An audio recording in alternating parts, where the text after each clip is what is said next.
Olá, eu sou Virgílio Medeiros e você está no canal Seja BH, Reflexões Espíritas para a Nova Era.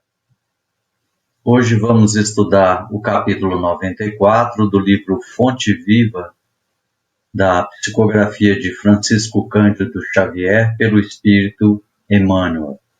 A lição intitula-se Capacete da Esperança. Nas palavras de Paulo, tendo por capacete a esperança na salvação. Paulo, primeira carta aos Tessalonicenses, capítulo 5, versículo 8. Capacete é a defesa da cabeça, em que a vida situa a sede da manifestação do pensamento, e Paulo não podia lembrar outro símbolo mais adequado à vestidura do cérebro cristão, além do capacete da esperança na salvação. Se o sentimento muitas vezes está sujeito aos ataques da cólera violenta, o raciocínio, em muitas ocasiões, sofre o assédio do desânimo à frente da luta pela vitória do bem, que não pode esmorecer em tempo algum. Raios anestesiantes são desfechados sobre o ânimo dos aprendizes por todas as forças contrárias ao Evangelho Salvador. Realmente, Emmanuel nos alerta para o capacete da esperança, salientado por Paulo. Nós somos formados por essa dualidade de sentimento e razão. Sofremos os ataques dos irmãos encarnados e desencarnados, quando nos movimentamos em direção à luz. A razão é o nosso cérebro que nos faz pensar, analisar, medir, decidir, e o sentimento que está ligado ao nosso coração nos faz sentir, ter as emoções ou sensações profundas, é onde está enraizado a paixão, a comoção. E sabemos que o Espiritismo é, por si mesmo, a fé raciocinada, como diz Allan Kardec. E também, como parafraseou Kardec, Emmanuel diz que o Espiritismo é a razão iluminada. Então, diante desses desafios, não podemos nos desanimar. Temos que continuar a nos desenvolver. E o capacete da esperança como a esperança que nós temos por dias melhores. A esperança, segundo a mitologia, ela estava dentro de uma caixa, guardada pelos deuses para que os homens não pudessem encontrá-la. Essa esperança, fechada dentro de uma caixa, era chamada de Caixa de Pandora. Essa caixa, quando foi aberta, muita coisa se transformou no mundo. A esperança é esse sentimento no qual a gente olha para o futuro e considera que o futuro certamente será melhor do que as condições do presente. A esperança significa confiança, expectativas boas, uma perspectiva melhor. Nós sabemos que, pela lei do progresso, todos nós somos fadados ao bom, ao belo, ao bem.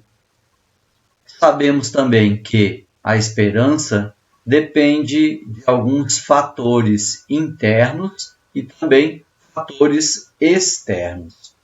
Esses fatores internos, cabe-nos então uma atitude. Como diz Emmanuel, que estamos sujeitos aos ataques da cólera, do raciocínio, e isso acaba nos deixando desanimados. Então precisamos ter essa atitude positiva interna de melhoria. E também nós temos os fatores externos, que são então as condições da natureza e aquelas outras pessoas que podem causar algum obstáculo na hora da gente procurar a nossa esperança na prática do Evangelho. Segue Emmanuel dizendo que a exigência de todos e a indiferença de muitos procuram cristalizar a energia do discípulo, dispersando-lhe os impulsos nobres ou neutralizando-lhe os ideais de renovação. Contudo, é imprescindível esperar sempre o desenvolvimento dos princípios latentes do bem, ainda mesmo quando o mal transitório estenda raízes em todas as direções. Portanto, diz Emmanuel, é necessário esperar o fortalecimento do fraco, à maneira do lavrador que não perde confiança nos grelos tenros, aguardar a alegria e a coragem dos tristes com a mesma expectativa do floricultor, que conta com revelações de perfume e beleza no jardim cheio de ramos nus. Santo Agostinho diz que a esperança tem duas filhas lindas, a indignação e a coragem. A indignação nos ensina a não aceitar as coisas como estão e como são.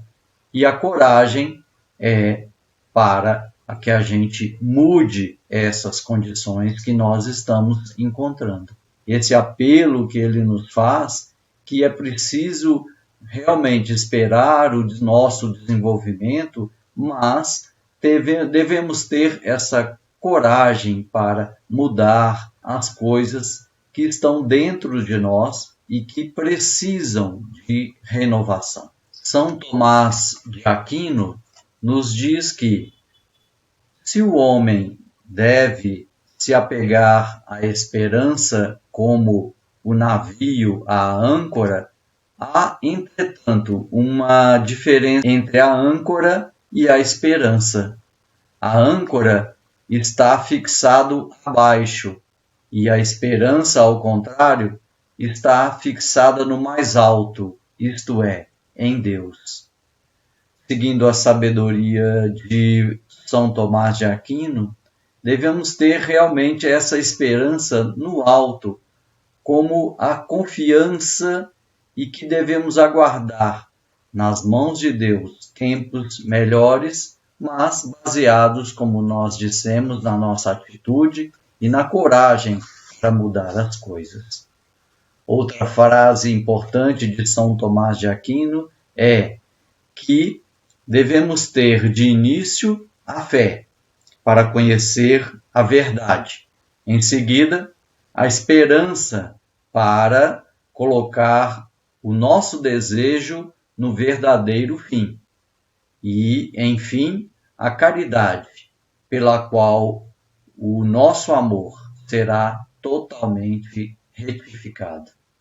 Então, fé, conhecer a verdade, ter esperança e a prática da caridade. A esperança é o contrário da presunção e do desespero. É um antídoto para as situações muito perigosas que vivemos constantemente. E, como disse Paulo, nós temos as 3 virtudes teologais, ou seja, a fé, a esperança e a caridade. A fé e a esperança são imponderáveis, elas são invisíveis, mas a caridade é a ação, ela é viável e claro que nós devemos mover nossos recursos em direção a ela, pois é resultante do nosso próprio trabalho. Então, entre a fé, a esperança e a caridade, a maior virtude é a caridade, que põe a fé e a esperança em ação no trabalho do próximo e também no trabalho de nós mesmos, da modificação e da nossa autossuperação. É imperioso reconhecer, prossegue Emmanuel, todavia, que a serenidade do cristão nunca representa a atitude inoperante por agir e melhorar continuadamente pessoas, coisas e situações em todas as particularidades do caminho. Por isso mesmo, talvez o apóstolo não se refere à touca protetora. Chapéu quase sempre indica passeio, descanso, lazer, quando não defina convenção no traje exterior de acordo com a moda estabelecida. Capacete, porém, alerta Emmanuel, é indumentária de luta, esforço e defensiva, unindo sentimento e a razão, trabalhando pela nossa fé, no exercício da caridade, para alimentarmos as esperanças do mundo. A fé é guardar no coração a certeza iluminada de Deus, com todos os valores da razão focados pelo perfume do sentimento.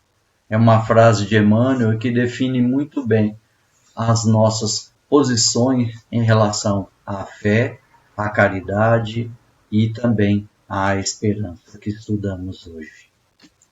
Finalizando, diz Emmanuel, e o discípulo de Jesus, que somos nós, é um combatente efetivo contra o mal, que não dispõe de muito tempo para cogitar de si mesmo, nem pode exigir demasiado repouso quando sabe que o próprio Mestre permanece em trabalho ativo e edificante. Resguardemos, pois, o nosso pensamento com o capacete da esperança fiel e prossigamos para a vitória suprema do bem. Muito obrigado, muita paz.